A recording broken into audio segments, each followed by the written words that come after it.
សូមនមស្ការក្រាបថ្វាយបង្គំចំពោះគុណនៃប្រតនត្រ័យដោយសេចក្តីជ្រះថ្លានមស្ការក្រាបថ្វាយបង្គំសម្ដេចព្រះសង្ឃរាជទាំងពីរគណៈដោយសេចក្តីគោរពដ៏ខ្ពង់ខ្ពស់ចម្រើនពរអ្នកគ្រូនិងចម្រើនពរអ្នកទាំងអស់គ្នា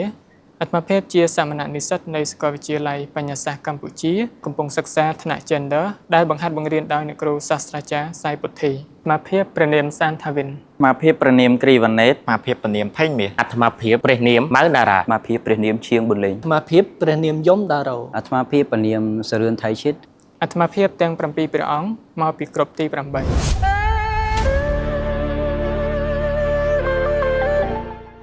នៅយុគសម័យនៃមហានគរសមភាព Gender គឺជាកត្តាសំខាន់ដើម្បីកសាងអាណាចក្រដ៏រុងរឿងនេះបានយ៉ាងល្អបន្ថែមពីនោះទៀតភាពស្មើគ្នានៃ Gender បានជួយឲ្យការរស់នៅក្នុងគ្រួសារមានសុភមង្គលផងដែរសេចក្តីនោះយ៉ាងណាតោះចូលមកស្ដាប់វីដេអូនេះទាំងអស់គ្នាតើអ្នកមានដឹងទេថាកាលពី800ឆ្នាំមុននៅលើទឹកដីអង្គរសម្លៀកបំពាក់មិនមែនគ្រាន់តែជាការលម្អរាងកាយប៉ុណ្ណោះទេប៉ុន្តែវាគឺជាសញ្ញាដែលបង្ហាញពីឋានៈនិងអំណាចតើជីវិតប្រចាំថ្ងៃរបស់បុព្វបុរសខ្មែរយើងមានភាពស៊ីវិល័យនិងរស់រវើកកម្រិតណាប្រសិនបើយើងក្រឡេកមើលទស្សនវិជ្ជាជារួមនៃជីវភាពរស់នៅរបស់បុព្វបុរសខ្មែរនៅលើរូបចម្លាក់នៃប្រាសាទបាយ័នយើងនឹងឃើញនៅរូបភាពដ៏រស់រវើកនៃសកម្មភាពប្រចាំថ្ងៃគឺពោរពេញទៅដោយភាពមមាញឹកអ្នកខ្លះកំពុងអង្គុយដុតភ្នក់ភ្លើងក្រោមឆ្នាំងដីធំចំណែកអ្នកខ្លះទៀតកំពុងលើកថាសដែលមានត្រីសាច់និងភេសជ្ជៈគ្រប់មុខនេះសបញ្ជាក់ថាការជួបជុំគ្នាហូបចុកគឺជាបេះដូងនៃវប្បធម៌រស់នៅតាំងពីបុរាណកាលមកអ្វីដែលកាន់តែអស្ចារ្យទៀតនោះគឺទំនាក់ទំនងរវាងមនុស្សនិងធម្មជាតិនៅផ្នែកខាងលើនៃរូបចម្លាក់យើងឃើញសត្វស្វាកំពុងលោតកញ្ឆេងនិងសត្វស្លាបទុំលើមែកឈើដែលបង្ហាញពីភាពសម្បូរបែបនៃព្រៃព្រឹក្សា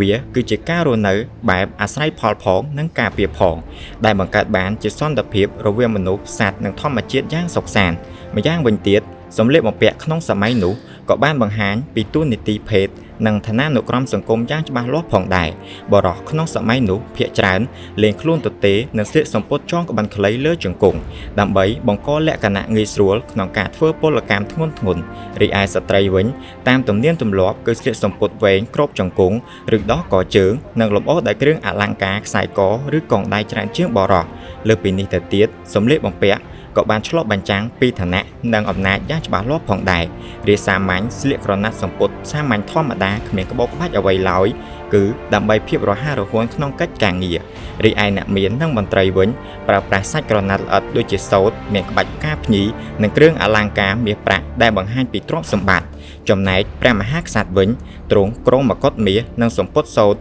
រចនាវិសេសវិសាលលម្អដោយត្បូងពេជ្រដែលឆ្លុះបញ្ចាំងពីបុណ្យបារមីនិងភាពពិសិដ្ឋបំផុតបន្ទាប់ពីការងារដ៏មមាញឹកបុព្វបុរសខ្មែរតែងតែស្វែងរកភាពសប្បាយរីករាយតាមរយៈល្បែងកម្សាន្តចម្រុះជាច្រើនបែបដូចនៅក្នុងបរិវេណប្រាសាទបាយ័នចម្លាក់មួយចំនួនបានបង្ហាញពីការប្រកួតចំបាប់និងកីឡាប្រដាល់នេះមិនត្រឹមតែជាការកម្សាន្តនោះទេប៉ុន្តែវាគឺជាការវឹកហាត់កម្លាំងដើម្បីបង្ហាញពីភាពរឹងមាំនិងភាពស្វាហាប់របស់បុរសខ្មែរនាសម័យនោះក្នុងការត្រៀមខ្លួនការពារមាតុភូមិចំណុចដ៏គួរឲ្យចាប់អារម្មណ៍បំផុតនោះគឺការជល់មាន់ដែលជាល្បែងកម្សាន្តដ៏ពេញនិយមបំផុតសម្រាប់បុរសគ្រប់ស្រទាប់វណ្ណៈលើពីនេះទៅទៀតអ្វីដែលប្លែកនិងកម្រឃើញក្នុងប្រវត្តិសាស្ត្រដទៃគឺការជល់ជ្រូករូបចម្លាក់បានបង្ហាញយ៉ាងច្បាស់ពីសកម្មភាពជល់ជ្រូកដែលជារូបភាពឆ្លុះបញ្ចាំងពីការច្នៃប្រឌិតនិងភាពសម្បូរបែបនៃល្បែងកម្សាន្តតាមភូមិស្រុកនាសម័យអង្គរដើមមកគាត់លេងល្បែងលេងអីណាជុលអីទៅរែកពុនអីសិតទៅពួកគាត់មិនមែនស្ត្រីទេនៅពីក្រោមស្នាមញញឹមដ៏អាត់កំបាំងនៃមុខប្រាសាទបាយ័នគឺជាយុទ្ធសាស្ត្រនយោបាយដ៏ពូកែខ្លាំងបំផុតនៅក្នុងប្រវត្តិសាស្ត្រខ្មែរតើព្រះបាទជ័យវរ្ម័នទី7មានយុទ្ធសាស្ត្រអ្វី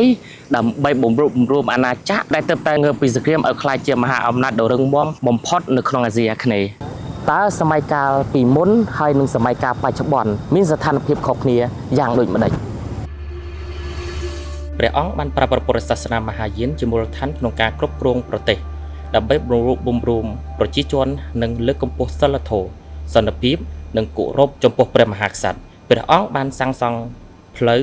ថ្នល់ ស្ពានវត្តអារាមមន្ទីរពេទ្យនិងសាលាសំណាក់ជាច្រើនដើម្បីជួយដល់ជីវភាពប្រជាជននិងការធ្វើដំណើរពាណិជ្ជកម្មក្នុងអាណាចក្រយុទ្ធសាស្ត្រយោធានិងការពារអាណាចក្របន្ទាប់ពីឈ្នះសង្គ្រាមលើចម្ប៉ាព្រះអង្គបានពង្រឹងកងទ័ពនិងការពារព្រំដែនដើម្បីរក្សាសន្តិសុខនិងអំណាចរបស់អាណាចក្រព្រះអង្គបានសាងសង់ប្រាសាទនិងសំណង់ធំៗដូចជាប្រាសាទបាយ័នតាព្រំនិងមន្ទីរពេទ្យជាច្រើនដែលបង្ហាញពីភាពរីកចម្រើននៃសម័យរបស់ព្រះអង្គទាក់ទងនឹងសម័យកាលពីមុននិងសម័យកាលបច្ចុប្បន្នមានភាពខុសគ្នាយ៉ាងខ្លាំងលើទស្សនវិជ្ជាជាច្រើនរួមមានបច្ចេកវិទ្យារបៀបរស់នៅសេដ្ឋកិច្ចនិងសង្គមសម័យកាលពីមុនប្រើប្រាស់ឧបករណ៍ធម្មតាទំនាក់ទំនងយឺតយ៉ាវសម្បត្តិឬមនុស្សដោយផ្ទាល់រីឯសម័យកាលបច្ចុប្បន្នជាយុគសម័យ Digital ប្រើប្រាស់អ៊ីនធឺណិតបណ្ដាញសង្គមដែលធ្វើឲ្យការទំនាក់ទំនងលឿនរហ័សទូទាំងពិភពលោករបៀបរស់នៅសម័យកាលបុរាណភាគច្រើនពឹងផ្អែកលើកសិកម្មនិងការប្រើប្រាស់កម្លាំងបាយបច្ចុប្បន្នការងារភាគច្រើនប្រើប្រាស់បច្ចេកវិទ្យាម៉ាស៊ីននិងការិយាល័យឧស្សាហកម្មនិងសេវាកម្មសម័យកាលពីមុនមានឱសថតិចតួចការព្យាបាលបែបបុរាណដែលបណ្ដាលឲ្យអាយុកាលមធ្យមខ្លីបច្ចុប្បន្នមានបច្ចេកវិទ្យាវិទ្យាសាស្ត្រទំនើបវ៉ាក់សាំងនិងអនាម័យល្អប្រសើរដែលជួយពន្យាអាយុជីវិតសម័យកាលបុរាណការអប់រំមានកម្រិតភាគច្រើនរៀនតាមវត្តអារាមឬតាមគ្រួសារសម័យកាលបច្ចុប្បន្នការអប់រំមានលក្ខណៈទូលំទូលាយគ្រប់គ្រងដោយរដ្ឋនិងមានឯកជនជាច្រើនសម័យកាលពីមុនផ្ដោតលើភាពសាមញ្ញនិងធនធានធម្មជាតិរីឯសម័យកាលបច្ចុប្បន្នផ្ដោតលើល្បឿនភាពងាយស្រួលនិងបច្ចេកវិទ្យាតើគ្រួសារខ្មែរនៅសម័យអង្គរចិញ្ចឹមកូននិងគ្រប់គ្រងគ្រួសារដោយរបៀបណានៅក្នុងសម័យអាណាចក្រដ៏រុងរឿងនោះបានអាត្មាភាពនឹងបង្ហាញនៅហេតុផលមួយចំនួនដើម្បីជាគោលសិក្សាដូចតទៅនៅសម័យអង្គរក្នុងអំឡុងរជ្ជកាលរបស់ព្រះបាទជ័យវរ្ម័នទី7គ្រួសារខ្មែរត្រូវបានគេមើលឃើញថាជាមូលដ្ឋានសំខាន់បំផុតនៃសង្គមតាមរយៈភស្តុតាងពីរូបចម្លាក់នៅលើប្រាសាទបាយ័នយើងអាចយល់បានថាការចិញ្ចឹមកូននិងគ្រប់គ្រងគ្រួសារត្រូវបានធ្វើឡើងដោយមានរបៀបនិងតម្លៃច្បាស់លាស់ជាដំបូងការចិញ្ចឹមកូនផ្អែកលើការបង្រៀនតាំងពីតូចកូនត្រូវបានបង្រៀនឲ្យគោរពឪពុកម្ដាយមានសុចរិតភាពមានវិន័យនិងខិតខំធ្វើការពួកគេរៀនពីជីវិតប្រចាំថ្ងៃដូចជាកសិកម្មការនេសាទនិងជំនាញផ្សេងៗដោយរៀនពីមាតាបិតានេះមានន័យថាគ្រួសារគឺជាសាលារៀនដំបូងដែលបង្កើតមនុស្សឲ្យមានសមត្ថភាពសម្រាប់សង្គមគ្រួសារត្រូវបានគ្រប់គ្រងដោយការចែកតួនាទីយ៉ាងច្បាស់ឪពុកភាគច្រើនទទួលបន្ទុកការងារធ្ងន់និងការងារការពារគ្រួសារគណៈម្ដាយមានតួនាទីនៅក្នុងការថែរក្សាកូននិងគ្រប់គ្រងកិច្ចការផ្ទះទោះយ៉ាងណាក៏ដោយទាំងពីរតែងតែជួយគ្នាទៅវិញទៅមកដែលបង្កើតភាពសាមគ្គីនិងស្ថិរភាពក្នុងគ្រួសារខ្មែរនៅសម័យនោះមានទំនាក់ទំនងជិតស្និទ្ធនិងការគាំទ្រគ្នាសមាជិកគ្រួសារធ្វើការជាមួយគ្នាចែករំលែកអាហារនិងជួយគ្នាពេលមានបញ្ហាការរួមគ្នានេះធ្វើឲ្យគ្រួសារមានកម្លាំងនិងអាចរស់នៅបានយ៉ាងរឹងមាំគ្រួសារក៏មានតួនាទីសំខាន់នៅក្នុងការបង្រៀនសីលធម៌និងជំនឿសាសនាកូនត្រូវបានបណ្ដុះបណ្ដាលឲ្យគោរពច្បាប់ស្រឡាញ់អ្នកដទៃនិងមានចិត្តល្អតម្លៃទាំងនេះជួយបង្កើតសង្គមដែលមានរបៀបរៀបរយនិងសន្តិភាពចុងក្រោយការចិញ្ចឹមកូននិងគ្រប់គ្រងគ្រួសារដែលមានគុណភាពបានបង្កើតឲ្យប្រជាជនមានវិន័យនិងជំនាញខ្ពស់មនុស្សទាំងនេះបានចូលរួមនៅក្នុងការកសាងសំណង់ដ៏អស្ចារ្យដូចជាប្រាសាទផ្លូវនិងប្រព័ន្ធទឹកដែលធ្វើឲ្យអាណាចក្រអង្គរក្លាយទៅជាអាណាចក្រដ៏រុងរឿងមួយនៅក្នុងប្រវត្តិសាស្ត្រ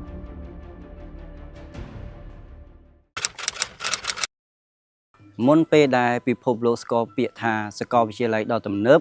ប្រាសាទព្រះខ័នគឺជាមជ្ឈមណ្ឌលអប់រំដ៏ធំធេងដែលមានគ្រូបង្រៀននិងសិស្សានុសិស្សរាប់ពាន់នាក់ស្នាក់នៅតើកូនចៅខ្មែរសម័យអង្គររៀនអ្វីខ្លះនៅពេលដែលចំណេះដឹងនិងវិទ្យាសាស្ត្រធម៌អាយុទ្ធសាស្ត្រសឹកត្រូវបានចារទុកលើស្លឹករឹតនៅក្នុងសម័យបុរាណបុរសភាគច្រើនមានតួនាទីក្នុងជាអ្នកដឹកនាំទាហាននិងអ្នកគ្រប់គ្រងខណៈស្ត្រីភាគច្រើនទទួលខុសត្រូវលើការងារផ្ទះនិងការថែទាំគ្រួសារក្នុងឱកាសការសិក្សាសម្រាប់ស្ត្រីនៅពេលនោះមានកម្រជាងបុរសទោះបីជាយ៉ាងណាក៏ដោយស្ត្រីបានចូលរួមយ៉ាងសំខាន់ក្នុងសង្គមខ្មែរនៅលើរូបចម្លាក់នៃប្រាសាទព្រះខ័នយើងអាចមើលឃើញរូបស្ត្រីអប្សរានិងសកម្មភាពសាសនាជាច្រើនដែលបង្ហាញថាស្ត្រីមានតួនាទីក្នុងវប្បធម៌និងប្រពៃណីខ្មែរសពថ្ងៃនេះសង្គមបានផ្លាស់ប្ដូរយ៉ាងច្រើនបុរសនិងស្ត្រីមានសិទ្ធិស្មើគ្នាក្នុងការបានការអប់រំ ក្មេងស្រីអាចរៀននិងធ្វើការងារធំៗបានដូចជាបុរសពួកគេអាចក្លាយជាគ្រូបង្រៀនវេជ្ជបណ្ឌិតវិស្វករនិងអ្នកស្រាវជ្រាវប្រវត្តិសាស្ត្រឬអ្នកអភិរក្សប្រាសាទបានផងដែរក្នុងប្រវត្តិសាស្ត្រប្រាសាទព្រះខ័នបង្រៀនយើងថាការអប់រំមានសារៈសំខាន់សម្រាប់មនុស្សគ្រប់រូបមិនថាបុរសឬក៏ស្ត្រីឡើយនៅពេលមនុស្សទទួលបានការអប់រំស្មើគ្នាសង្គមនឹងមានការរីកចម្រើននិងសុវត្ថិភាព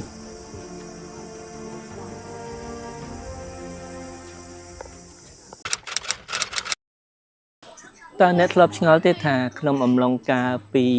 800ឆ្នាំមុនតើប្រជាជនក្នុងសម័យនោះប្រកបកិច្ចការងាររកស៊ីយ៉ាងដូចម្ដេចហើយមកទល់ពេលបច្ចុប្បន្ននេះថាតើការប្រកបកិច្ចការងាររកស៊ីរបស់ប្រជាជនមានលក្ខណៈខុសគ្នាដូចម្ដេច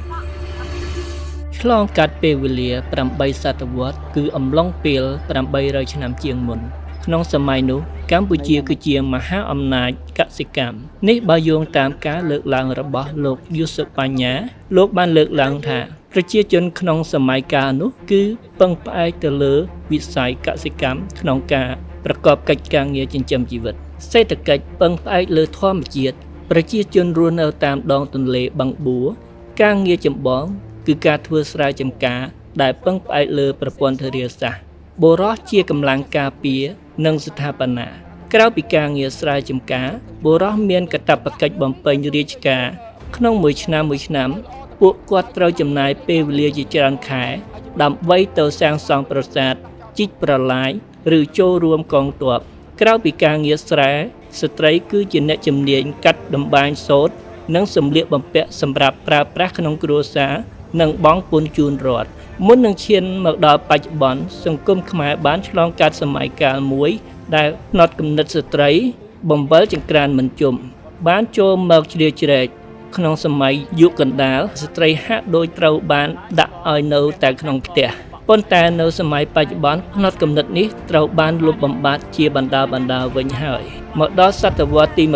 21របៀបរស់នៅបានផ្លាស់ប្ដូរពីកម្លាំងបាយមកជាកម្លាំងបញ្ញាការផ្លាស់ប្ដូរពីសម័យអង្គរមកដល់បច្ចុប្បន្នបង្ហាញឲ្យឃើញថាប្រជាជនខ្មែរគឺជាជាតិសាសន៍ដែលមានភាពបត់បែនខ្ពស់កាលពី800ឆ្នាំមុនយើងបានបែងចែកការងារដើម្បីរស់នៅ